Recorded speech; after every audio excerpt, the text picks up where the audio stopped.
You are listening to the Music Is My Life podcast from Berklee Online. I'm your host, Pat Healy.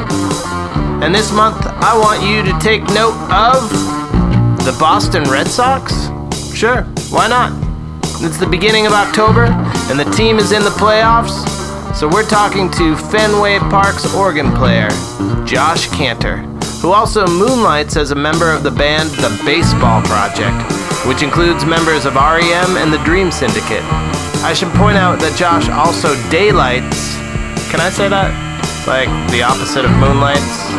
I'm gonna say that. Let's coin this term. So he daylights at the Loeb Music Library at Harvard. So music is Josh Kantor's life, obviously. And like many of our guests on this podcast, it all started with mom and dad.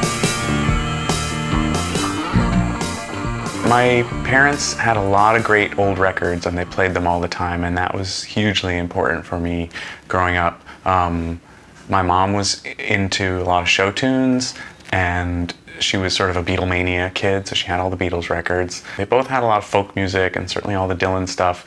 My dad had a lot of great soul and R&B records, so I was listening to a lot of that, and then I just was kind of listening to the radio all the time. I definitely remember sort of like my earliest top 40 memory was like the singles from Stevie Wonder Songs in the Key of Life that came out in like 76, so I would have been about 4. Yeah. And I remember being really drawn to that. Yeah. And really excited about that. And I'm still really drawn to that, which I don't know what that says, but because there's some stuff that I was drawn to that I no longer am, but then some that I am still. Right. So. When did you tell your parents you were interested in playing an instrument, or did they? I started taking piano lessons when I was about 5, and I don't remember if they sort of urged me towards it or if I sort of asked them for it. I don't remember, but I do remember that I enjoyed it. I didn't always have, and it was sort of a traditional classical training. Most of those skills have long since eroded in terms of like, good technique and good facility and good sight reading skills, and kind of knowing some of the classical canon. But I definitely learned a lot of stuff that stuck with me and served me well later on and continues to serve me well, particularly with regard to music theory. And I wasn't always the most disciplined player in terms of practicing. I think that's probably normal for most kids taking music lessons. And then around the time that I stopped taking lessons, I think I was about 13, that's actually when I really started to play a lot more. Basically at that point I just was playing along with records, playing along with all those records that I mentioned that were in my parents' collection, and playing along with records that I was buying, which was sort of like 80s top 40 records at that point. And you were doing this all by ear, or were you getting sheet music at the local music store? I was doing it mostly by ear. I remember I bought like a fake book that had all the Beatles songs in it, and that was very instructive because I started to piece together some connections in terms of like how well structured songs are structured, basically. It was really instructive. But mostly I was playing by ear, and I had some ear training through the lessons and I took a class in high school that was sort of like a music theory and ear training class, and I remember feeling like that was really helpful. But also I just was playing all the time. Like I was playing before school and I was playing after school, and if I had a break in the middle of the day during school, I would go to the practice room and play the piano. And a lot of the people I've talked to have mentioned the role of the family in their musical upbringing, and there are times when the parents are, you need to practice more, and then there are times where, please turn off that music. Where did your family fall? There was a fair amount, when I was very young, there was a fair amount of you should practice more. But it was the same as like, you should do your homework, and you should eat your vegetables, and you should play outside more and not sit in front of the television. All those kinds of things that that sort of urging that an undisciplined kid might benefit from. Right. I don't really remember anything that was like turn down that racket. At least in terms of the playing. There may have been times where I was blasting some records way too loud, and my folks would say, turn that down. Right. But in terms of playing piano, especially once I reached a sort of basic level of competency, I think they kind of enjoyed having that sound in the house. So did you play for your family a lot? Or, were your parents like, hey, why don't you do that Beatles song? Or? A little bit. I think it mostly was just I was playing independently on my own, and maybe they were in the next room listening, and maybe I knew they were listening, maybe I didn't, but they were listening. I do remember sometimes, like, I think maybe it was in high school, that if they had company over, they might say like, hey Josh, entertain us. It's very almost like antiquated, like parlor practice or something. And then I remember sometimes being interested in doing that, and then other times feeling like, oh, I don't want to just be your circus performer for when your friends come over. But when did you start playing with other people? In high school, I played in a couple of rock bands. Okay, I need names. Oh my gosh. I mean, they weren't good bands. I know, but it's always fun to hear the names. No, exactly. Well, and it was one of those things where like the band name changed every week. Yeah. One of the band names that we had that I liked was called the Flat Earth Society. And then I'm trying to think of one that I really disliked that I can give as an example. I can't think of it right now, but if I think of it, I'll let you know. And what did the Flat Earth Society specialize in? The Flat Earth Society was... our front man was heavily influenced by The Cure and Bauhaus. Okay. And he did most of the songwriting and most of the lyric writing, so that kind of crept pretty heavily into it. The other three of us, I would say, were moderately interested in that sound, but we had other interests, but he was in charge. Like, he formed the band, he wrote the songs, he sang, he had the practice space in his parents' basement, so it was sort of like his project. Right. And we were a team, we were a unit, but we often deferred, I guess, to his taste, just because it was fun to be in a band, even if I wasn't necessarily playing the songs I was most excited about. But it was fun to play. We did some covers. We had a few originals. Somewhere there's a god-awful demo tape in my basement. And and then I was in another band. For a while we were called Train Break Symphony, because our drummer one day heard the sound of the subway train make this horrible screeching braking noise, and he said, hey, that sounds like us. That's great.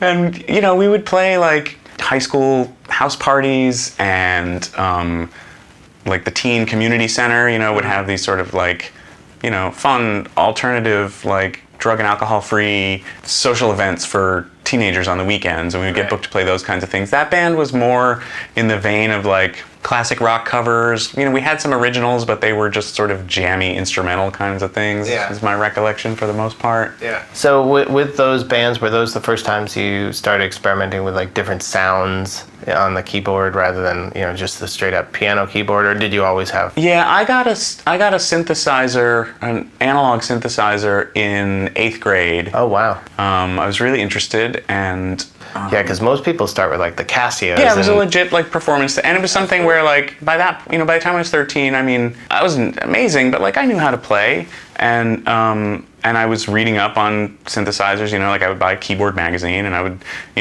save my money. What kind was it? It was a Roland Juno 106. Oh wow, those are really serious, nice one. Yeah, I mean, I wish I still had it. It was stolen out of a car about 6 or 7 years later in Toronto. Wow. But it was great. I learned so much from it, and I took my high school offered an electronic music class that I took, I think, in 10th grade, where we actually had like an old analog ARP synthesizer from the early 70s, where you had to like program it, and it was almost like working a switchboard. Right, where you're plugging the things. Yeah. So I learned a lot from that about how synthesizers work, like under the hood, so to speak. Yeah. And how to program them, and that was a fantastic education. I don't use a whole lot of that kind of thing nowadays, but it was great to learn it and understand it, and we learned sort of the basics of analog 4-track recording in that class. Where did you go to high school? Sequencing. This is great. Yeah, it's called Evanston High School. It's right on the Chicago border. It's just the first town north of Chicago. Okay. It was a big high school that had like good arts education and some good offerings, and I was interested in that class, and there were a few other people who were interested in that class, and there was an instructor who was interested in it and who knew his stuff. I mean, I think it probably was kind of his vision, where he was like, I love this stuff and I would love to teach it, and then the high school gave him the opportunity to do it. So that was that was a great experience in terms of. So then when I was playing keyboards in rock bands in high school, I sort of had like I had good gear for for what we were doing, and I knew more or less how to use it. So yeah, it sounds like they had a ringer in their band if you were using these like big professional synths, I don't know. I mean, my recollection is that the majority of the kids that I played in garage bands with in high school were good players. And and many of them went on to play, in other capacities. So is anyone from the Flat Earth Society still doing it? There's a fellow named Matt Weston. He was our bass player, and he lives out in Albany, New York, and he is a really talented multi-instrumentalist, mostly percussionist. He mostly does a lot of sort of avant-garde and experimental and noise music, but he's made quite a name for himself in that scene. And yeah, I'm super proud of him. I love getting to see him play whenever he's playing in the Boston area. So then we move into the college years. Where'd you go to school? I went to Brandeis in Waltham, a few miles west of Boston here, and that was my first time coming to Boston. And I've stayed. But that was a terrific time for me musically. I met a lot of people who I still, to this day, collaborate with on music and film and recording and that kind of thing.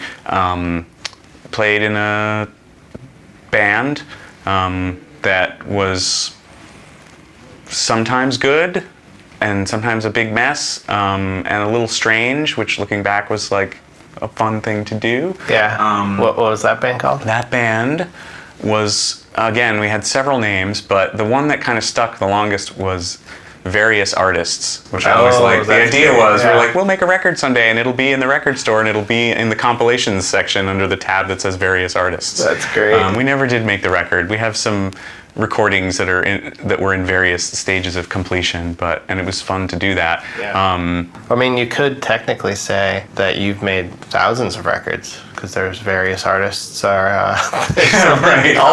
Everything that says Various Artists, we have some claim to. No, I think, but that was really fun, and I learned a lot. And the guitarist in that band is a guy named Jason Victor, who is a fantastic New York guitarist of some renown. He's in the reformed lineup of the Dream Syndicate. He has backed up Alejandro Escovedo quite a bit. I think he just finished a tour backing up Matthew Sweet. He's just played with a ton of great people, and he and I were very close and remain close. And he actually was sort of instrumental in introducing me to some of the touring bands that I have worked with. Because when you said the Dream Syndicate, and then that leads to the baseball project. Yeah, there's a connection there. So Jason started playing with Steve and Linda like 2001 or thereabouts, and so through that I met Steve and Linda and just kind of became friends with them. And then eventually, at some point along the way, they said, "Hey, we have this baseball-themed band, and we need some occasional keyboard help, and you seem like a good fit in terms of keyboards and baseball. So why don't you come help us out?" And then next thing I knew, I was like touring around in a van with them, and meeting all these rock musicians that I had grown up admiring from afar, and getting asked to play with them. And was that your first introduction to that world? It was my first, I guess, direct introduction to that world. Other than I knew Steve and Linda. I'd played with them once before. I'd hung out with them a number of times. I'd gone to ball games with them, but I had never met the R.E.M. guys before. I lived in Athens.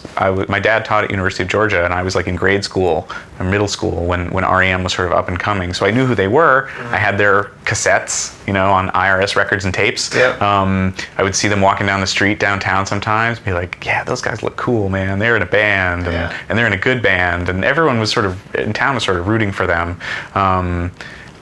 But then I kind of missed out on their period of big fame because I moved away, and then it was one of these things where like I was the new kid and I'd moved from a small town to a big city, and I was just like, I couldn't relate to the kids, and and then I was being a little snobby because I was like, I liked R.E.M. before they were popular, you guys didn't know, that kind of thing. Oh, yeah. So I never saw them live because I was too young in the early days when they were local, and then I was too snotty when they were popular. So the first time, I did see Peter once with Robyn Hitchcock in like 88 maybe at, I want to say like Cabaret Metro or something in Chicago. But yeah, I think the first time I ever saw Mike perform, I was on stage with him, like 3 feet away from him. That's so amazing. It's a little surreal. Yeah. But I always liked that band a lot, and so started playing with those guys. Did some shows in Austin in 2011, and then a handful of additional shows later on, periodically here and there. And then when they made their new record, they asked me to contribute some organ and piano overdubs for it, and then did a bunch more shows. And also there was a period around that time for a few years where Peter was hosting a festival every year in Mexico during the winter that was like 10, 12 days. And so I went down for that and would play with those folks, and Peter would sort of invite all of his favorite bands or all of his favorite people to play with. And through him, I ended up meeting a lot of those folks, and he would just walk right up to them. And I mean, it was kind of overwhelming to me, but he would just say to them like, hey, Josh is a good keyboard player. You should like have him sit in with you, to these, this slew of fantastic, well-known rock bands. And so next thing I know, I'm playing with all these people and getting to know them and becoming friendly and, and trying to sort of maintain connections and relationships and friendships with them so that when we are in the same town at the same time, maybe I get to hang out with them, or maybe I get to jump up on stage and play a song with them or something. It's all very like surreal, but the genuine part of it was just for me learning like fairly late in life, as far as like a rock musician career, how much it is based on just like getting along with people and working well with people and being with the people you want to be with. Mm-hmm. That was something that I never fully understood, during my 20s when I was just playing at home in my living room by myself. Right.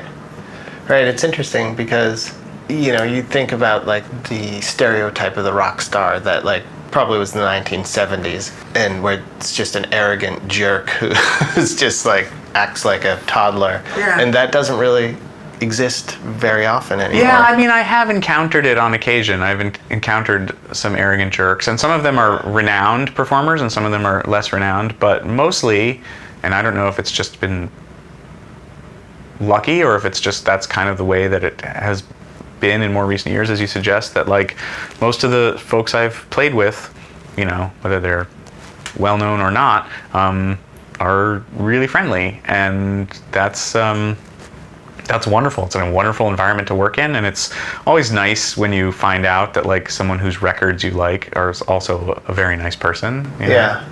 Well, it's interesting too because it puts two different ways of relating to people. Have you ever like had a great relationship with somebody musically and then you don't get along personally, or do you find that they do definitely need to go hand in hand?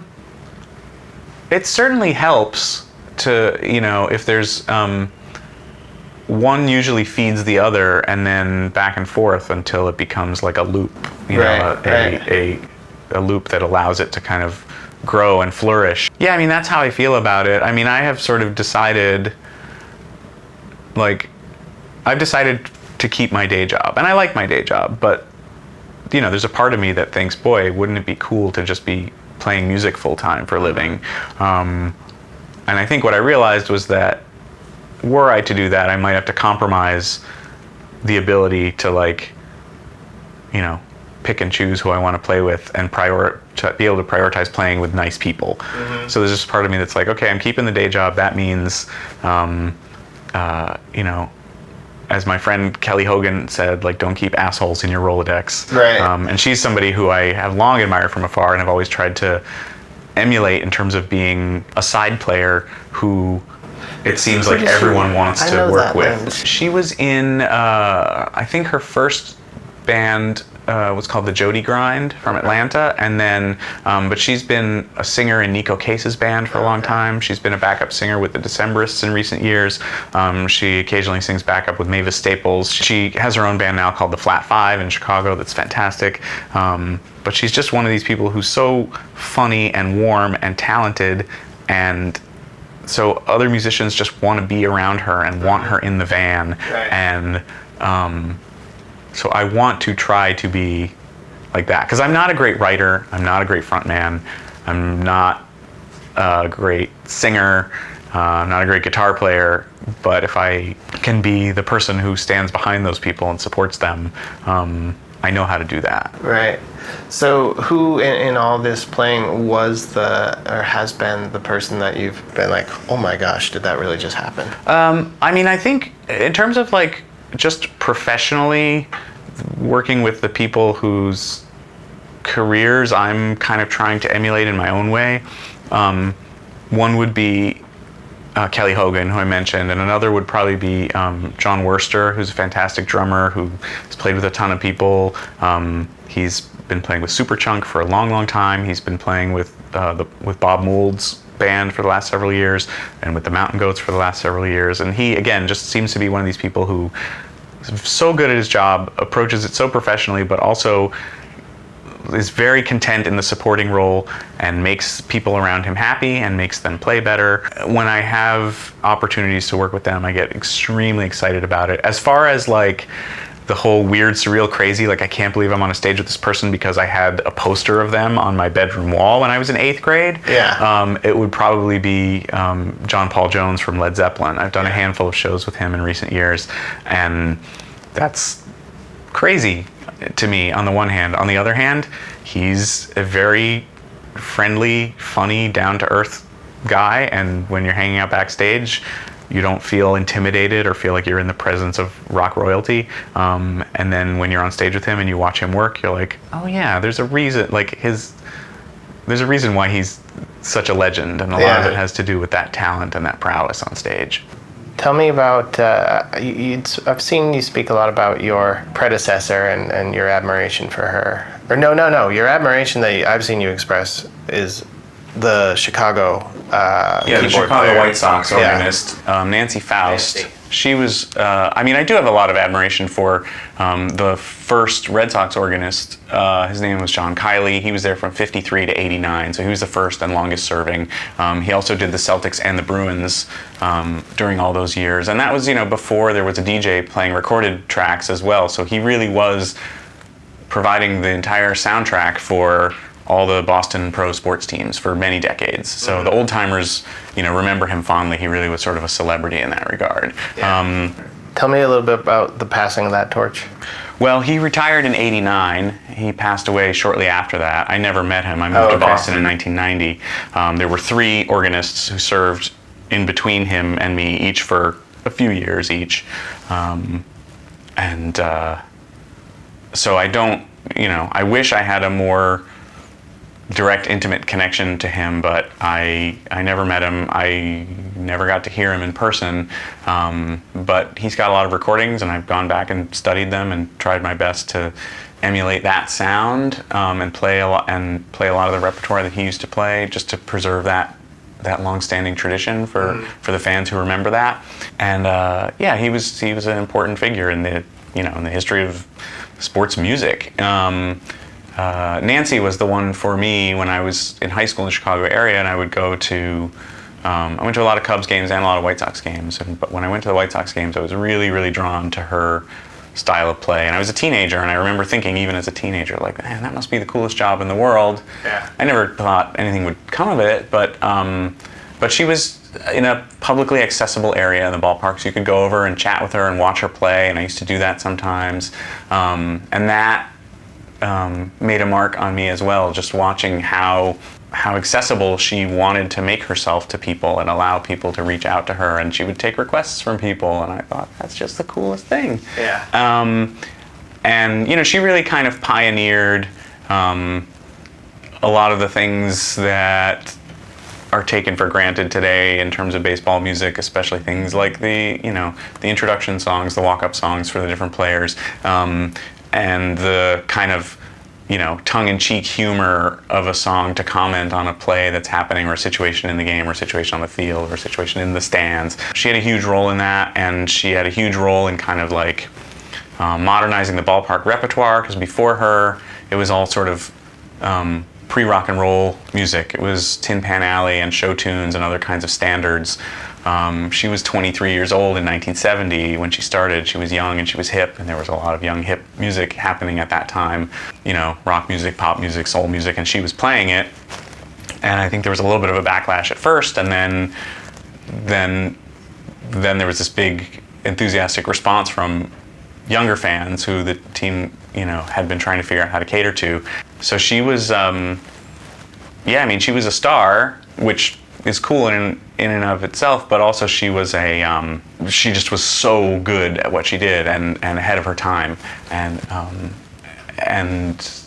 many years after that, I got to know her and got to spend time with her, and got to learn a lot of great lessons from her about playing and about interacting with fans and about how to make it fun for people. And you have her organ now, right? Yes, and she went after she retired. She auctioned off her organ for charity, and I didn't think I was going to get it. I didn't even think I was going to bid. I just thought it would be unaffordable. So I was promoting the auction and encouraging other people to bid, maybe people who I knew, some musicians who maybe had some money. And the idea being like, if it stays, if it belongs to someone I know, then I can still go visit it from time to time. And then it turned out for one reason or another, the bidding wasn't like nearly as robust as I thought it was going to be. So I tried to talk myself out of bidding. I asked my wife to talk me out of bidding. She ended up talking me into it and made a bid, and was surprised to end up being the winning bid. And then it was this question of how are we going to get it from Chicago to Boston. And three of my Chicago area baseball loving musician friends just decided, like, we're going to turn this into sort of like some kind of weird Scooby-Doo style adventure where we're going to get a van and we're going to pick up the organ and we're going to drive it out there, and we're going to post all these funny pictures and videos along the way, and we're going to visit the Hall of Fame in Cooperstown, which is sort of directly en route between Chicago and Boston. And then when we get to Boston, we're going to play this charity concert that's affiliated with the Theo Epstein and Peter Gammon's charitable foundations.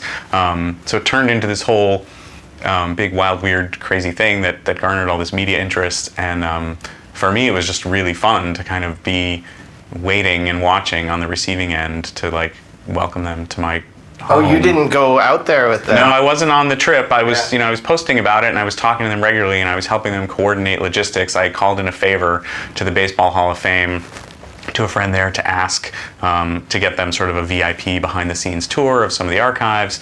And through a strange set of circumstances, I'm friendly with the mayor of Cooperstown, and so he greeted them, and I think took them to lunch and issued an official mayoral proclamation to commemorate their adventure. So the whole thing was just like, it was silly and it was whimsical, but it was really warm and heartfelt and beautiful, especially for me, having this intense connection to Nancy and her history and her work, and then to have all these other people who like music and baseball say, yeah, we want to be a part of this, or we want to support this, or we want to, follow along the adventures online. Yeah. And now, is that what you play in Fenway? No, that one I have in my living room, and I'm still kind of learning the ins and outs of it. Oh, really? Because with those big sort of theater-style organs, it's like no two are alike, and I had spent so much time getting good at the Fenway one and learning all the ins and outs of it, that I feel very invested in that, and I want to keep that one going for as long as I can. We left a little bit of a blank space between college and 2003. So my first 8 or 9 years out of college, I was still playing a lot, but I wasn't playing out much. I was mostly playing at home. I had a Hammond M2 1960 organ at home, which was the same make and model that Booker T played. And so I just played at home all the time until I got to a point where I knew what I was doing, at least in terms of playing solo, which is what I'm doing at the ballpark. I still hadn't really figured out how to play ensemble with a band, other than maybe previous sort of keyboard rock band experience, in high school and college. But I was doing a lot of live accompaniment for for comedy shows. So these small comedy clubs around town. Sometimes it was stand-up, sometimes it was scripted, sometimes it was improv. And I would just sort of be the pianist who would play in between things or would come up with musical ideas to enhance the scene that was happening. And I did a lot of that in college as well. And that turned out to be great training for the ballpark stuff because especially with the improv, you're watching players on a stage and you don't know what's going to happen next and you have to respond with a musical idea that heightens the action or that leads the action. Did you cross paths with TJ at this point? Because he was the DJ at the Improv Asylum. Yeah, right. He was the DJ at the Improv Asylum, and we definitely knew some of the same people, but we never... I should probably say TJ Connolly, the Red Sox DJ. Yes, and also the New England Patriots DJ yes, now. That's right. In recent years. But he's been with the Pats for, I think, 3 years, and he's been with the Red Sox regularly for, I think, about 10 years now. Yeah. As far as either of us can recall, we didn't cross paths through that. We did cross paths through some other weird, just sort of random, like Boston music theater connections where like there were a couple times where we were in the same bar at the same time and we were chatting and we hit it off. Oh, nice. And I think at that point I was already with the Red Sox and he was not yet. But so we did know each other once he started with the Red Sox, and then through working together just constantly, we became good pals. Yeah. It's very much a work spouse kind of relationship.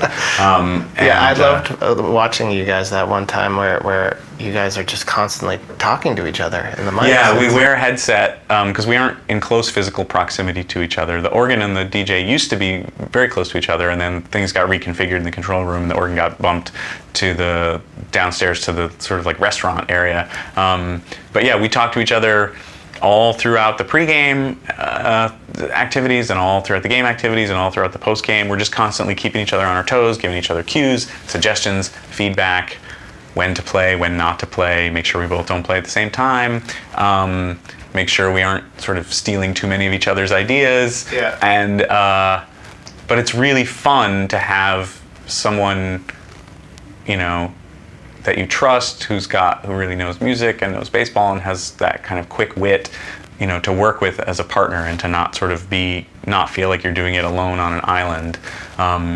So it's great. And then, even when there aren't ball games, we're often like texting each other like dumb music joke ideas. Yeah. Well, tell me something like, the other day Tom Petty passed away and I'm sure upon learning of that you wanted to pay tribute to him in some way and well, the next home game is still a few days away. Okay. So it will have been several days from the time he passed until that game. So whether or not we choose to pay tribute, I guess, will depend on a variety of factors. It's also going to be a playoff game, so the atmosphere may be a little different. But I'm sure that we will touch base and talk about how we would like to do that, whether we would like to do that. There have been other instances with major artists, where they've passed away, especially if they've passed away like at a younger age than they ought to have, where we have chosen to pay tribute. Maybe one of us will play a song, maybe each of us will play a song, maybe each of us will play more than one song. When Prince passed away at the beginning of the last baseball season, we were a bit stunned, and we got the news literally just minutes before the ball game, and so we were unsure how to proceed because we thought there may very well be people in the stands who don't even know yet, and it might be a little confusing. But then at the same time, we both play Prince songs somewhat regularly over the course of the season, so it didn't feel unusual. And our intent was to just do a small, simple tribute at the beginning where we would each play one song, maybe in the first inning.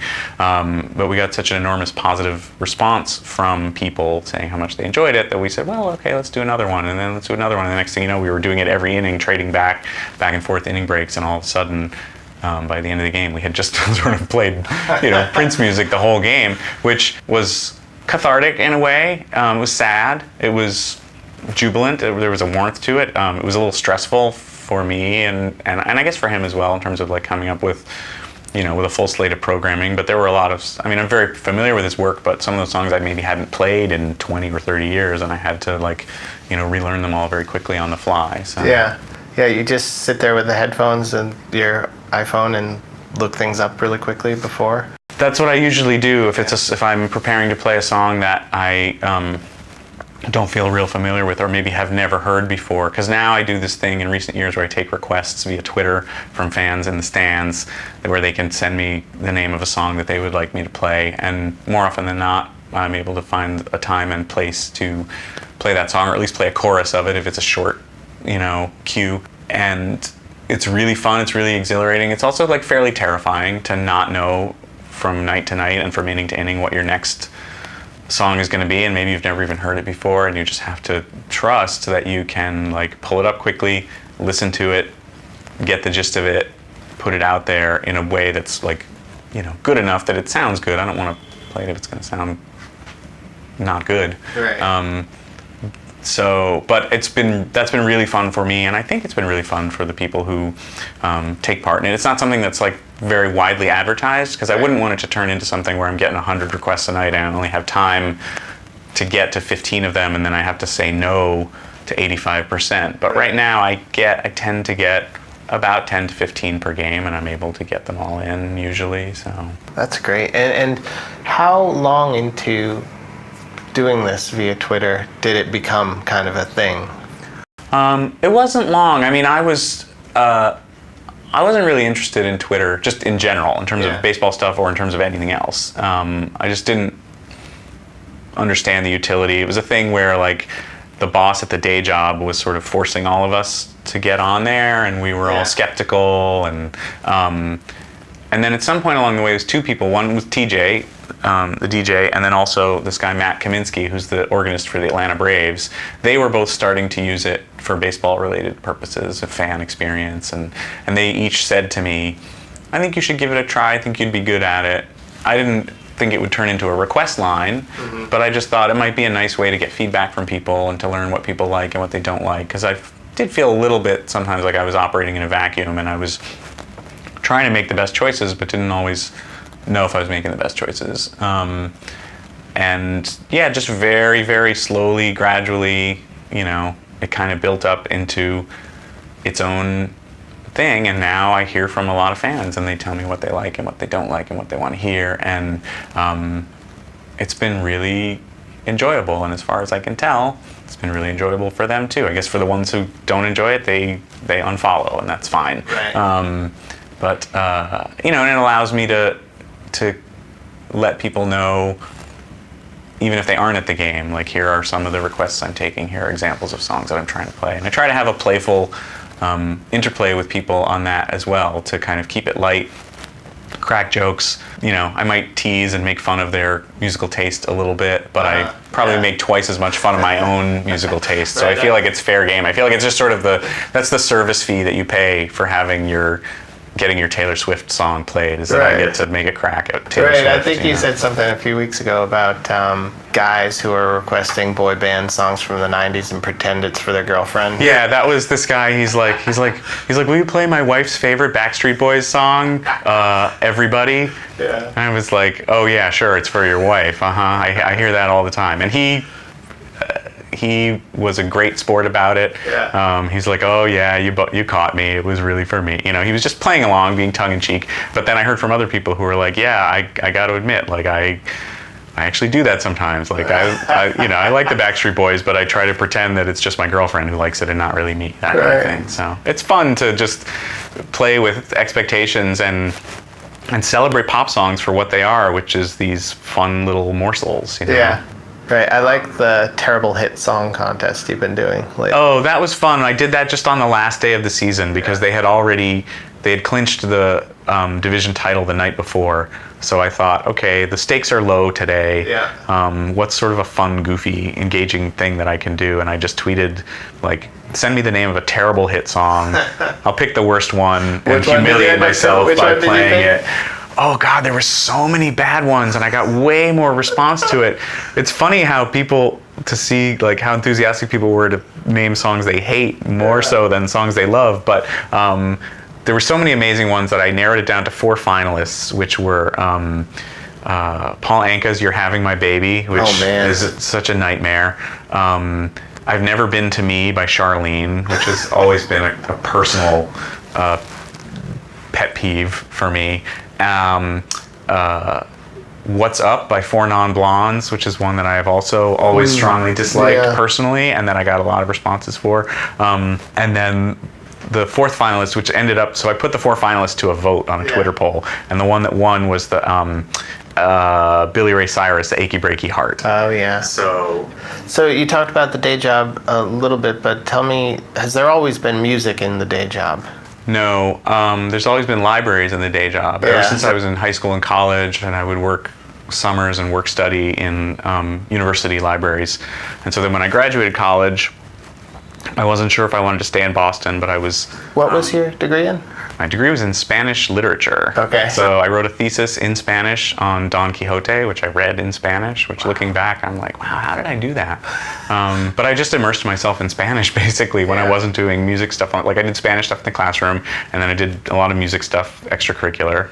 Did you do any music stuff, like taking classes? I mean, it sounds like you did all your formative training by that point, right? Yeah, I mean, I didn't. I took a music theory class in college. And I considered doing like a minor in music or something, but I didn't really pursue music in the classroom. But I very aggressively pursued it outside of the classroom in terms of playing with bands and just like singing and playing guitar in the campus coffee house and doing this improvisational theater stuff and being in orchestra pits for some of the musical theater productions. I was just kind of all over the place with that stuff. So... yeah, I decided to stay in Boston after college because my girlfriend and I were starting to get very serious, and now we're married. We've been married for a million years. What was your wedding song? Our song was, it was a late period Jackie Wilson B-side called Nothing But Blue Skies.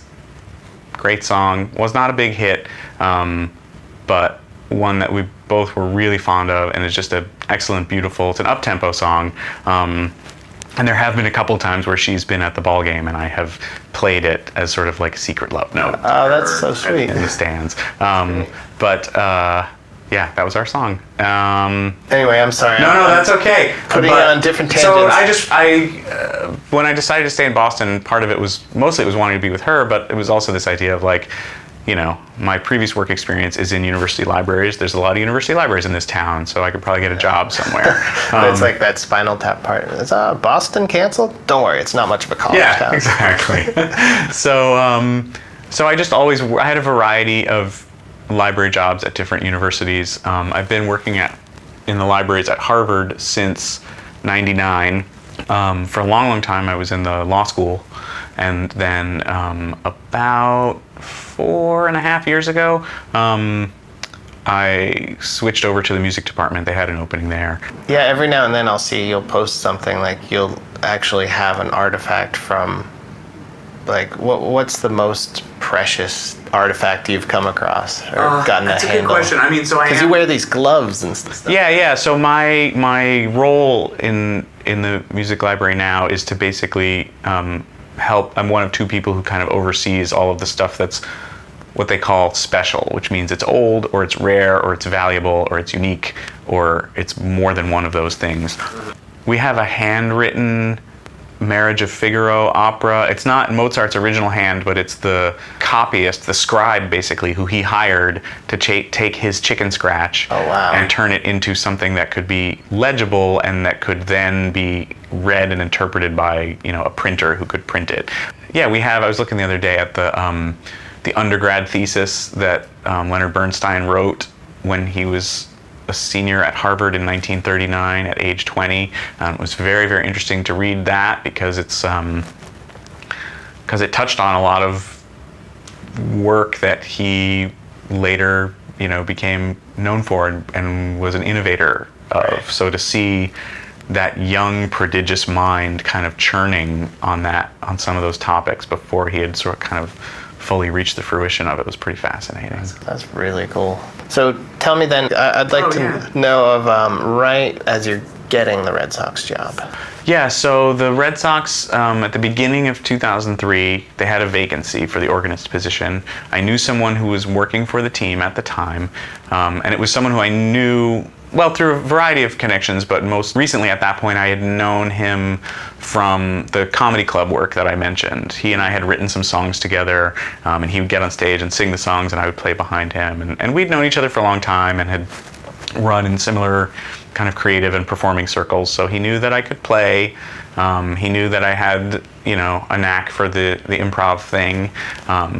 he knew just through our socializing that I knew baseball, which is a pretty important job requirement. You don't have to be the most virtuoso organ player, but you have to know all the weird rules of baseball in terms of pinch hitters and double switches and infield fly rule and all these things that you have to be able to follow in the game to know. And had that been a through line? I know you'd mentioned, visiting the organist at...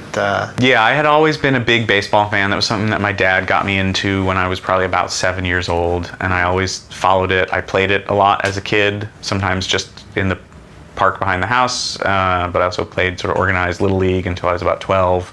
I was never very good at it, but I always enjoyed it, and I collected baseball cards pretty avidly from like maybe 3rd grade through 6th or 7th grade, something like that, and I still have most of those cards in boxes somewhere. And I had just kind of always maintained an interest, but I'd never been to Fenway until I moved to Boston to start college. Right. But I remember it was like the first day I moved to Boston, or maybe the day after or something, I went down, I was like, I'm gonna go to Fenway. And it was late August and early September, and they were playing the Yankees. So you got tickets, no problem. 1990. Yeah. I just... For real? They were in first place, and they were playing the Yankees in late season, and I just went and got, I don't know if it was a standing room or something. I think I went with a couple of the other, new freshmen at the college, where it's like, hey, you guys like baseball? Let's get on the train and go. No, but I remember they beat the Yankees 15-1. Mike Greenwell hit an inside the park grand slam, which I still to this day have never seen it happen ever again, despite having been to a gazillion baseball games. And just the atmosphere was great. And I was like, okay, this is my team. I'm now on board with the Red Sox. I am jettisoning the fandom for the White Sox that I had in high school because of their organist, and I had pretty much jettisoned my fandom of Atlanta Braves that I had from my pre-high school years when I lived in Georgia. Yeah. So that was it. I just was fully on board with the Red Sox. So this friend, this guy Danny, he basically recommended me to the person who was overseeing the auditions for a new organist. And so that was my foot in the door. And I went in for a couple of rounds of auditions. I remember feeling like the first round went okay, but not great. They were sort of putting me through the paces, having me play a bunch of different styles and genres and eras of popular music, and then sort of quizzing me on like certain songs that might fit into certain situations in baseball games. And then I didn't hear from them for like 2 or 3 months. This was during the winter. And so I just sort of put it out of mind, and I thought, oh, they probably picked somebody else. But oh well, it was fun to have the audition experience anyway. It made for a good story, especially because it was one of the people who I was playing for at the audition. He called over and he said, I'm running late, I'm stuck in this meeting in another part of the ballpark. He says, but I have a conference room with a window facing out onto the ballpark, so I'm just going to open the window, and while I'm sitting here in my meeting, just have the audio engineer turn on all the speakers in the ballpark, and I'll listen. So my first audition was like for the whole neighborhood, basically. It was for an empty Fenway Park and that's amazing. Fenway neighborhood on an off day in the winter months. Yeah, so that was like slightly terrifying for me at that time. Yeah, and then a few months passed, and then they called and they said, we would love for you to, come back in for a call back, and how soon can you come back in? And I knew from some previous audition experience that like when they say call back and how soon, usually that means like you're in the top 2. Right. And so that, I just remember feeling like that gave me a lot of confidence, and I went into that second round like feeling very confident. I remember feeling like that audition went really well, and I think it was right at the end of the audition they said, are you available to do all the home games? And I said, if you're offering me the job, then yes. And they said, okay, we're offering you the job. So that is so cool. And at that point, had you spoken with the people at your day job? You're at Harvard at that point. Yeah, at that point I was at Harvard. I was working at the law library. I hadn't told anybody about it, I don't think. I just figured like that job it's way too cool to say no to. If I get it, I'll figure out some way. I'll figure out some kind of workaround. I mean, I knew, like the people I worked with at Harvard, I knew that they would likely be supportive, and that they would be cool with it, and that they would help me cover shifts. I mean, most of the games are evenings and weekends, so it's not really a problem generally. And sure enough, they were all very supportive, and so it was never an issue or a problem. I will say in the 4 or 5 years that I've been at the music department library now, they are, that's an especially supportive group, because most everyone who works there is a part-time musician on the side in some capacity.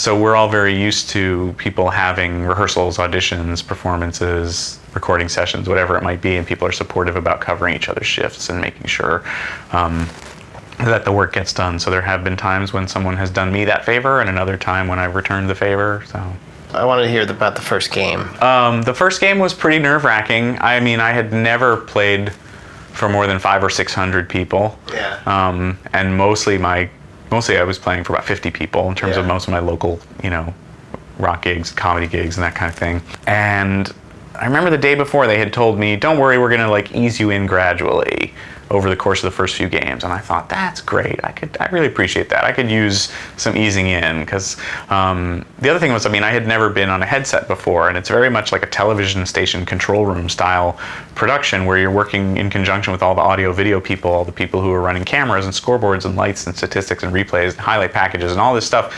And there's a lot of chatter in your ear of people giving each other cues for when to show videos or when to show camera shots. And then you're trying to have your music sync up with all that stuff as much as possible. So there was a big learning curve for me on that. Never mind the general nervousness of playing for 38,000 people plus however many people are listening and watching on radio, TV, and internet and so forth. But so I was feeling good the day before they were going to ease me in, and then when I got there the day of, they said, oh, change of plans. We're going to need you to play for 90 minutes straight, when the gates open for the early bird arrivals, while players are doing warm-ups and batting practice and all this stuff. And I just thought, oh my God, 90 minutes straight. Now I laugh at it now because it feels like nothing. Right. But I was terrified, and I remember I went in the bathroom and splashed cold water on my face. And Joe Castiglione, who's the longtime Red Sox radio announcer, he saw me in there, and he didn't know me, but I was in the media area, so I was credentialed in some regard, and I think he could just see sort of how pale I looked.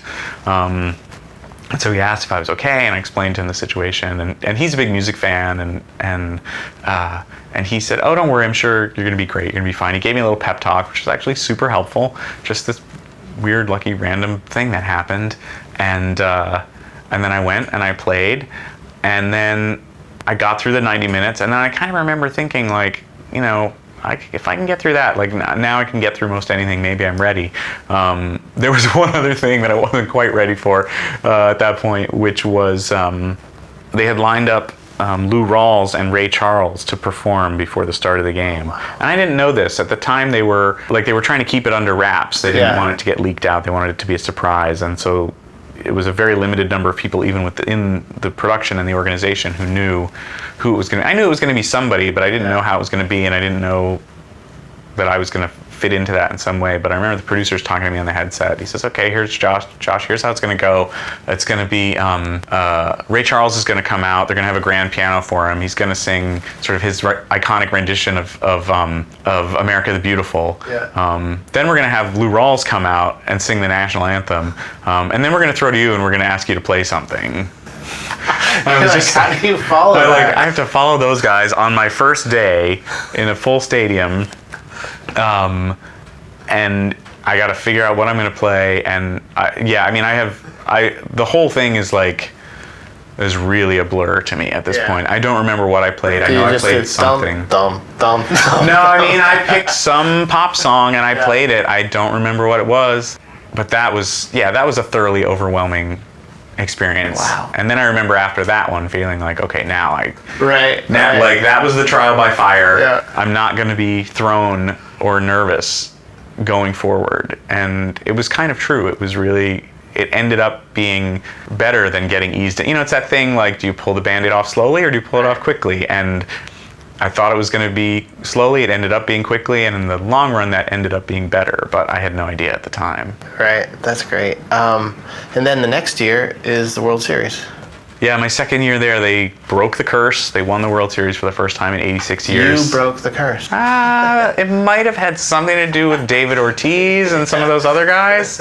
But it was certainly incredibly special and memorable to be there for it and to be riding that roller coaster the whole time and to be playing music for those games where they started the comeback against the Yankees, those games against St. Louis in the World Series. I have goosebumps now.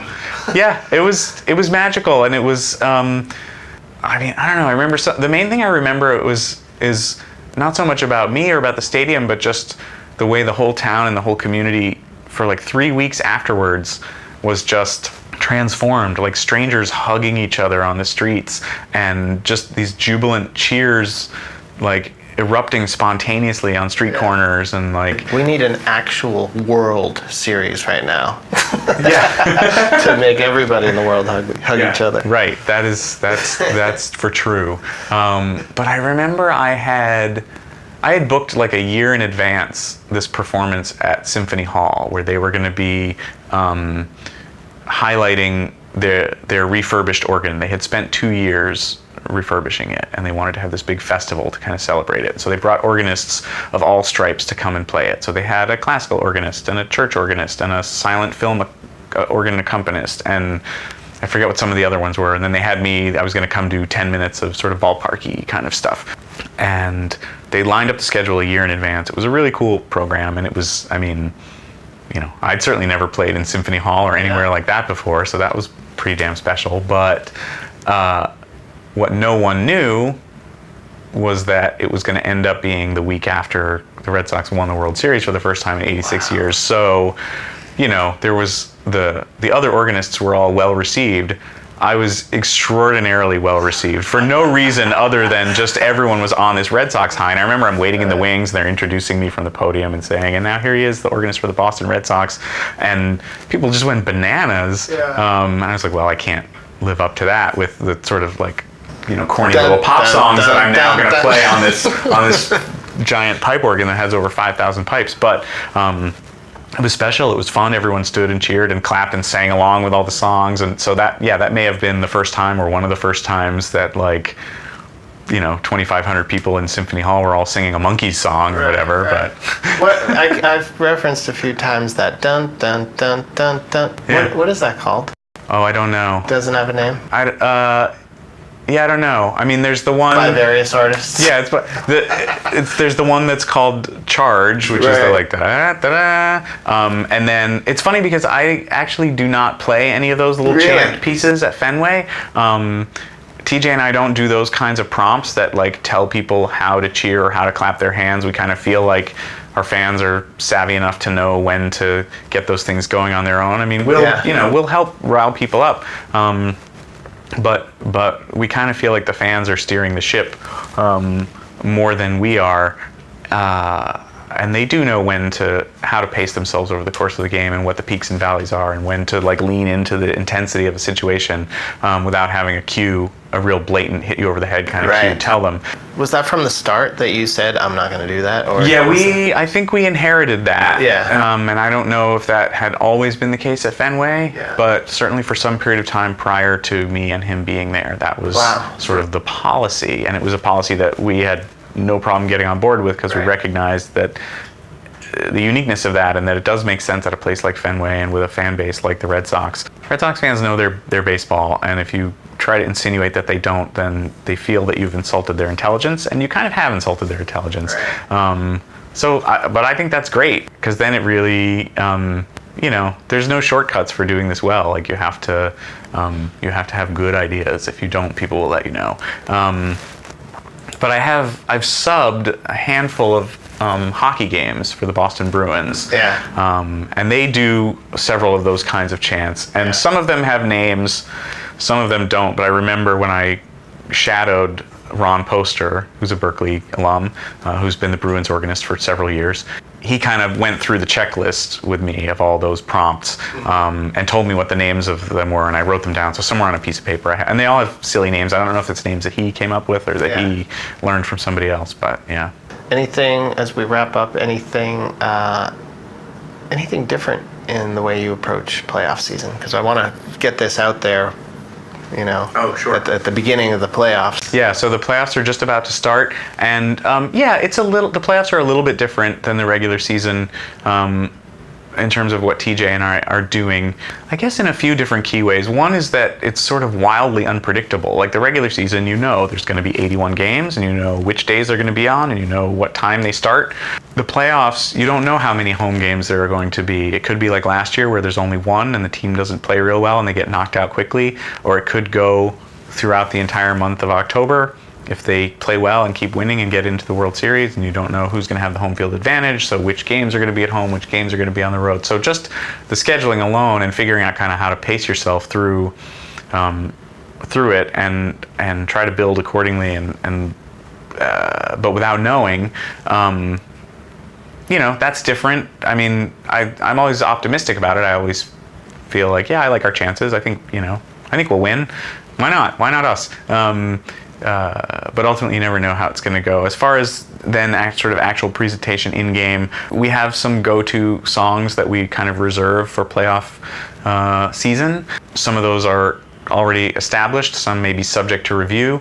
Some may be new introductions to that, where we'll come up with new ideas and say, like, hey, let's try this. I think what are really some of the ones you have? For some reason, that old piece Tubular Bells comes up during playoff time, which is that's from The Exorcist, right? Yeah, right. They used it as like they used the introduction to that song as like the theme music during I think the opening credits of The Exorcist or something. But it's a really sort of long, weird piece. It gets crazy with like caveman noise. Yeah, right. It's got all kinds of crazy stuff in it, but it's been in the playoff mix for some reason or other. That's amazing. So that's the one that comes to mind. But there will be others, and maybe we'll come up with some new ones. And I haven't decided yet. I do need to talk to TJ and check in with him about it and get his 2 cents. I haven't decided if I'm gonna sort of like keep the request line open or fully open during the playoffs. It might be a different kind of thing where we decide to curate a bit more hands-on in that situation rather than let it be sort of like a free-for-all where anybody can send in any dumb song and we'll play it. I guess the big question is, will you be able to play the keyboards with 3 rings? Oh. That is a good question. I don't know the answer to that. I myself, I've been there for all 3 of the recent World Series championships. I'm exposing my lack of sports knowledge. Have the Sox won the World Series 3 times? They won in 04, they won in 07, and 2013. Oh yeah. All right, I'm gonna have to retake this part. Okay. Can you play? Will you be able to play with 4 rings? I will not edit out my ignorance, though. I was just joking about that. Oh, okay.